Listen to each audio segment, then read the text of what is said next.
might actually hurt them. Let's see, Liquid, who the heck is that? That looks like Aaron. Is that, oh, is that Burrito? That's Aaron Paul Gaddy. That's Burrito. Oh, that's Burrito? Oh my god, that's APG. Burrito. Oh no, they've started it. And he can't even fight back. He's literally right here. Yeah, I'm looking at him right now. He has no idea. All right, last ban here. Are they still going to hone in on the roams for JP? Again, he could just end up with a Gatakacha. Yeah. If they take it away, then there's no more healing trifecta.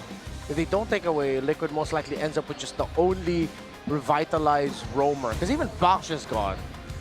What about just Khalid? Khalid, then yeah, they go damage. But they're all dive. Yeah. Yeah, it looks like it's going to be a Gatot ban. Oh no, Terizla. I thought I read the lips of Coach Moody as saying Gatot Hacha. Turns out it was Terizla. Ah, okay.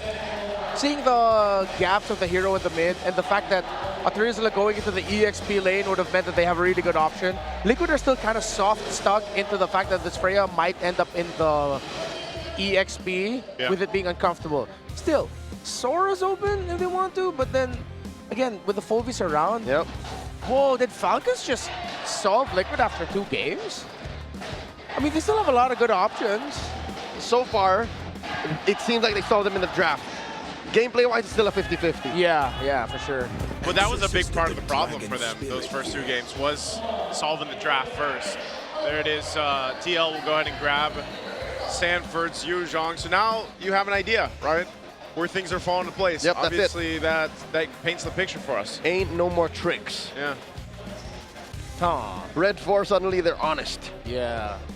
Still, oh, that bodes really badly for Falcons. They have a very aggressive lineup that they're up against. All this dive, just consider picking up the Zetian now. All that crowd control should be able to temper them, but that you need a strong roam mid so that the Zetian doesn't fall behind quickly. With all of the dives, with no Valentina on the board, consider an Atlas for Ogwin. Atlas Valentina. Not the easiest combo to pull off, but you could make it work. Oh, Lilia. Oh, Lilia, okay. This is not what I was expecting. They needed to speed up a bit. They needed a little bit more reliable damage output to make sense of what they're doing on the map. Does the matchup with this, I mean, at least against the Jushin, play a similar part, or it can keep up? The glue is going to be the answer, by the way, with TLPH on the last pick. Yeah, should be able to keep up the most iconic Lilia game that we've seen, where Jushin was given a difficult time. If I'm not mistaken, might have been Super Prince on that Lilia. Yep, he was the pioneer in Season 17. Yeah, and he placed those glooms aggressively on the ground to make sure that the Jushin wouldn't be able to control the mid as comfortably. Okay, solid look up here for both compositions. Bunch of Purifies. Bunch of Purifies. This is going to be a slaughter fest here, I think, for both to get through to this point. There was a sticking point for Team Falcons at one point. They've managed to get through it by a little bit. Now can they equalize the series? The Champions Arena looks like there's life now on Team Falcon's side here. Hopefully they can get another game under their belt and bring us closer to that full series. All right, here we go. It's really going to be very determinant on how the Atlas and the Glue play against each other. Super Marco, again, going to be a very demanding game for him, honestly. Love the picks that you have. You forgo crowd control for damage, meaning that makes it harder for your mid laner, or excuse me, your gold laner to operate during team fights. Up against a lineup that has a lot of dive. So Haji and Ogwin need to slow down JP and Sanji as much as they can, similar to what they did in the previous game. Whoop, already a little bit of a skirmish in mid. Haji put down 1/3 of his health. But this will send Sanji home. Unless, oh no, he's just Brave Smiting his way to staying. Yeah, one of the advantages there, having the Brave Smite, especially with the Jushin. You know, you're constantly keeping the Lantern over someone anyway, whether that's the minions, whether that's the heroes here. JP making his way through. They have control, but this is one of the things too. Lilia, like we saw earlier in the season with Super Prince, you know, you're able to go at least kind of duel it out a little bit better from more of a safety vantage point. With Lilia, once you get the black shoes, there's something there that can be said that you can try to bait some of the resources out for TL. Oh, look at that perfect match burst out of JP and Sanji. It's a deadlock. It's been a while since we've seen almost no one budging in the mid-roam duo. Again, without an EXP laner similar to a Paquito, things do tend to slow down here. Ooh, good use of Purify. Uh-oh. Haji, but down to a 5th again. Carteezy almost came in clutch for that engage. Yeah, both Purifies used. Super Marco not making it easy for Teddy. Here comes Ogwin. Oh, that's deep. Defensive use. Oh, the Valkyrie's descent. And Ogwin will get away with it, wasting Teddy's ult. Yeah, but that might have been enough time to go ahead and solidify TL's first turtle take. Yep. That was a bit of a distraction that Falcons had to deal with, so clean take on the turtle. We didn't get to check in on Kyle so much. How did he get so delayed? Carteezy invade took away his Beetle. I can't recall if he took away his Golem. But Kyle, yeah, just was green camp short of being able to hit level 4. Okay, so right now it's just a battle of attrition, these small little moves that TL is making now across the map. This is interesting though too, just because we haven't seen the YSS in the jungle too much, you know, and in this case the matchup between the YSS and the Fredrin, you know, you have back-to-back games for Carteezy on the Fredrin from game 1 to game 2, and now you've got back-to-back for Kyle from 3 to 4. Ooh. Well, they both hurt. Lantern Flare on Haji. Refuses to press the black shoes. Instead uses regeneration. Liquid are so used to playing the slow style too. Yeah. It's slow, but it's still fast because of how fast the YSS farms. Mountain Shocker takes down Ogwin. Sanji draws first blood.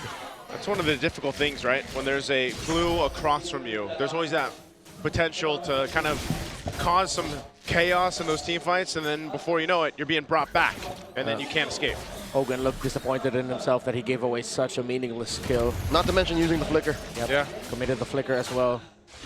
Especially now that he has a level 4, he's got the Fatal Link, so there's no surprise factor for more so about a minute and a half or so for this, but they try to make a play. They do get the beacon out from Sanji, so that's one of the strengths of the Fredrin. You know, you can kind of swoop in, try to get that energy eruption off. That doesn't happen, but yes, not much happening in the early game, but despite it all, TL builds a bit of a lead. With not much happening, I'm expecting at least Kyle to have good pathing. It seems like more than once now he's gone back and forth. Yeah, it's just too fast with how Carteezy is farming that Kyle doesn't have any room. The slight bits of counter juggling, taking away a green camp here and there. Yeah, so much more easier and so much faster for a YSS to farm. Now with a Hunter Strike rush by Carteezy, this could actually be a big win for Team Liquid Philippines if Carteezy can hit a big stun. Turtle number 2, started out by Liquid, slight pull, and it looks like Falcons are considering should they engage. Ogwin does not have a flicker just yet. Holding on to the Fatal Links. Sanford comes through from the top. And in comes the Black Dragon form. Looking for targets. Turtle very low. Into the back line. Carteezy secures it. And they dogpile on the flap, forcing him to flicker back. Didn't even get the Dark Wave. And now Ogwin's going to be up next. Lantern Flare right into the ground. 2 for none plus the Turtle. It's all Liquid. Surprising to me that Flap still went into the back line of TLPH, went into their formation. Whether it was their bait play, Ogwin did end up getting some Fatal Links in, but they don't have the damage just yet for the rest of the members of Team Liquid Philippines. Yes, Haji is hurting Sanji, but with the glue, with the Yuzhong, it's not enough. Attempt down here. Push him off the tier 1 up top. Kyle's going to swoop in. They want to fight this one out. Looks like they're on Sanji. Is he going to be able to get away here? He doesn't have the Purify. He already used it up, and now Ogwin looking for it. Not necessary. Just the freeze, we're going to finish the job, and they put a kill on a Marco. Yeah, now they cut because JP and Teddy are forced to try and take that Flap against Carl. Uh-oh. 1v1 TZ Brothers. And Flap gets on out of there. They're just saying hi, you know? Former teammates at one point. No kill secured there. We'll be teammates again. Yeah, that's true. Flap, though, on this Phobius. That's the name of their team. TZ Brothers. Oh, it is TZ Brother. Yeah, that's true. Yeah. The qualifiers for ENC. ENC, right. We're saying. I was just saying, you know, Flap, big part of this on this Phobius. He's got to be that front line for this team. Obviously, a lot excited Ogwin, but I think, as we usually see with the Atlases so far, you know, not only that Fatal Links kind of being the big setup, but you've got to burn these Purifies out from Sanji and Teddy if you can. Whoa! Talking about Teddy, Valkyrie's descent right into Marco's face. Marco running through it. Sanji comes in from the flank, takes him down. 2v1, successful gank. I guess that's what we were talking about when we mentioned earlier. Carteezy said he wanted to see a little more spunk from Teddy. Well, there it is. He's quite aggressive on the Freya. Yeah. Also knew that with Sanji rotating topside, there would be a sure kill for them. Great call by Liquid. And now they go straight for the turtle. Hat trick for the Cavalry. Very little from Falcons. This is such a weird pacing that we're seeing right now in this game. For right now, Kyle in trouble. JP with the mount. In comes the Black Dragon form. Kyle gets squished. Oh, Marco from the left. This is very bad underneath tier 1. JP gets taken down. Haji scores. Valkyrie's descent coming through. That triggers Flaps. Infernal Pursuit. And he goes for another one. Flap flickers back. Just too much damage from Liquid's front line. Yeah, good thing he didn't commit that. He would not have survived, and it would have been another meaningless kill. JP, though, of course, went down as he was absorbing the hits from the turret. Team Liquid Philippines. I think Carl Teasy specifically just out-rotated Kyle in the jungle. Hurt Falcons in the long run. Oh, they're on 40. Ogwin and Marco. Oh, Dragon. And Marco gets it. That's what they need. Marco might be one of the cases again, just like we saw in the previous game, where they're going to rely on this carry to scale up the way they are. Oh, Sanji sniffed him out, stopping Marco and Ogwin's Rico. And that's it. Lantern Flare, 6 feet under. That was just a great read by Liquid. Crimson Beacon, closing it out. They knew that they were there. That's why I was wondering if Super Marco and Ogun didn't realize that they could just walk back. They should have. Probably the safer route. Yeah, I don't think they can. They're not exactly reading JP's and Sanji's rotations right now. Yeah, this puts TLPH now up almost 3,000 gold, approaching that point. Very low kill game, but it's more so a game across the map is what we're seeing here. This will all lead into that first Lord take. Once it's up, you're thinking Team Falcons in a position to actually go ahead and contest it.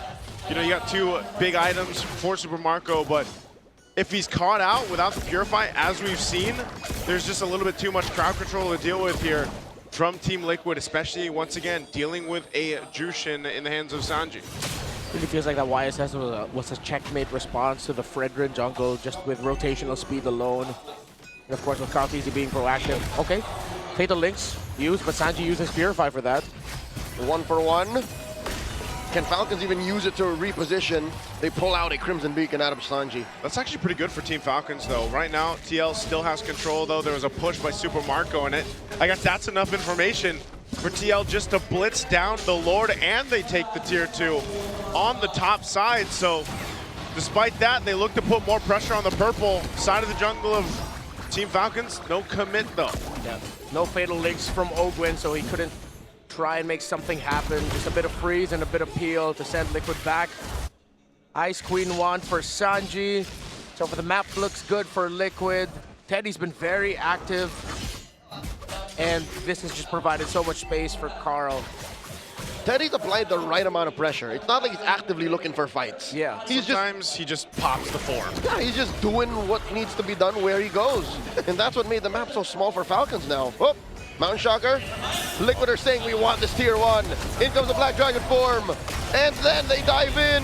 Valkyrie's descent. Sanji gets taken down. And now there's another one in JP. Falcons are running it. Sanford very low.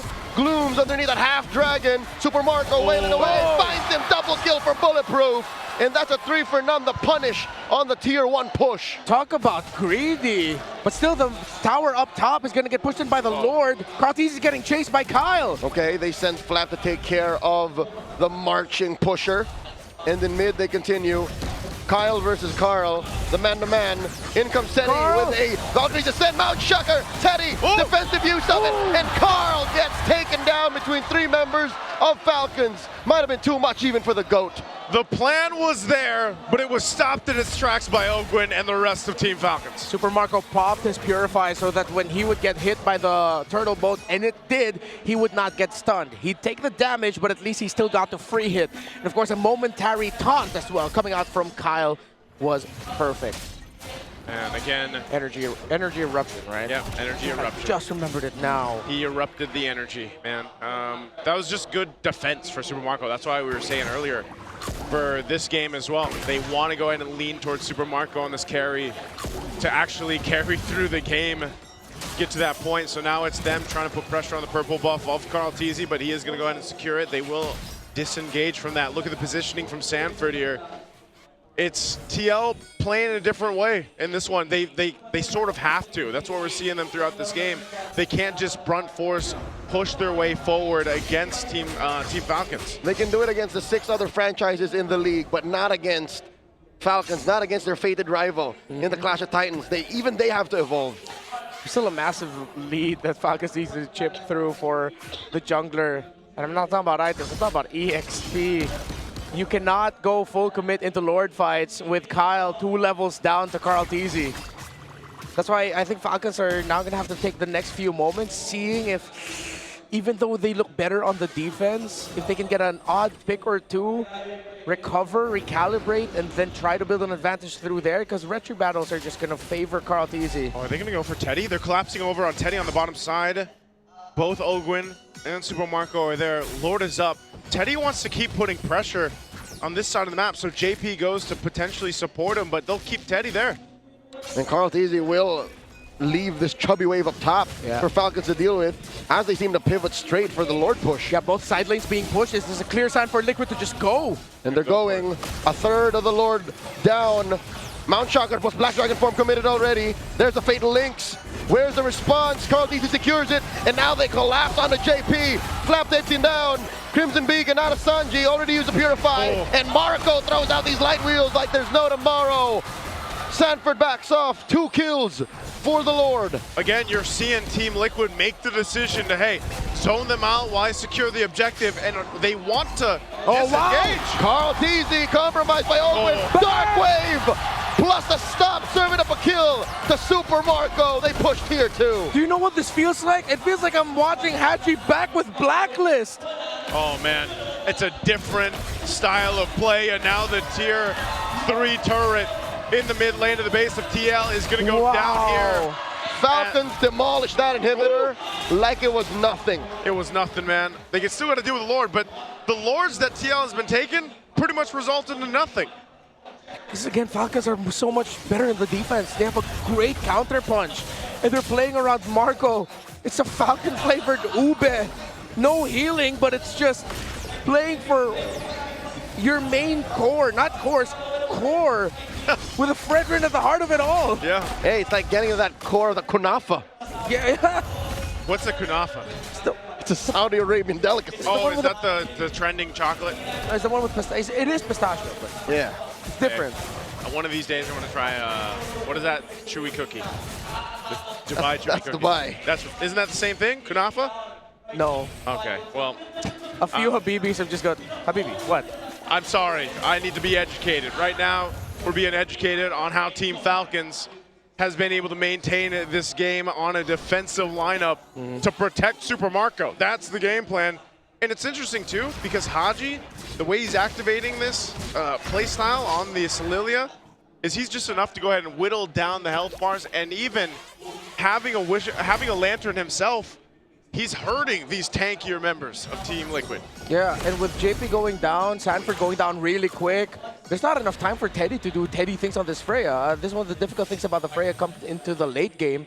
Yeah, she really hurts, but so does the marksman that you're trying to take down. And as long as Falcons keep their formation tight and keep protecting Marco, they should be able to coast. This is going to be, again, another long game. As we've discussed, the potential of that happening over and over again with Fredrin making a big comeback for this series. And it's just poetic, because Haji also flourished in the macro-centric era. Yeah, that's why I said it feels like I'm watching Haji back with Blacklist. How many times have we seen Blacklist in the past where it's like, oh, they're losing the early game, the other team's getting everything. Yeah. Nope, you get the Lord, but we get you guys, we're getting bodies, and we get your tower and base. Then we'll play this defensive tool that for some reason you just cannot go up against. That was also Team Falcons though, like when they were even previously Falcons AP Bren, and when they were AP Bren, yeah, like they master the macro level of gameplay. You know, I think that was a big point of why they even were able to win a world championship for M5. So you can see them, they're setting up around this Lord, they've got this dance figured out. TL, do they want to approach this? Teddy is swinging up here, quarter health. Okay, Ogwin comes through, clashing with that dragon, and Kyle secures The fight continues. Flap with the winner crown, the freeze. Fatal link. Super Marco still throwing him out, taking down Kyle Teasy, and he takes down Sanford. It's all about Marco, baby, as he serves up a kill to Haji. Down goes Teddy. Kyle gets him in the open man-to-man defense with the Lone Stallion. How does this keep happening? It looks like Falcons have found their new code. They're inside the base. They're storming the core. Falcons even out the score, 2-2 against the defending champions. Sometimes you just gotta call back and throw it back to what got you to the top in the first place. The stampede has slowed, and Falcons are flying steady. It is now anyone's series.